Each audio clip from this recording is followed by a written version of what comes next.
Guys, in this video we'll be looking at installing Visual Studio 2019 Community Edition. To get to this page, you can follow the link that is included in the resources for this video, or you can just Google Visual Studio, which is free for developers and individuals.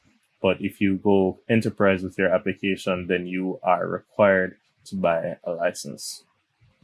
After clicking this button, we will be led to this page, which will thank you for downloading, and you should see your file available. After clicking this file, you'll be required to clear the security warnings and click Run. This will then launch our installer. So we can go ahead and click Continue and allow that to download. When that is finished, they will present us with a few options for modules for download. Because we're doing a web-based application, we will want to ensure that we have the ASP.NET and web development set of tools. So we will just click the checkbox, which will then include all of these options. You may just go ahead and click Install. When this step is finished, you can go ahead and you can click off this application and allow Visual Studio to start at the end.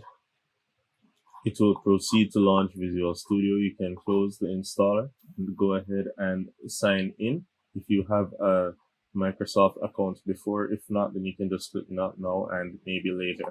And I will select dark for my theme, as I like the dark themes. You can also change and optimize your developer settings. I'll choose web development, and we can just click Start Visual Studio.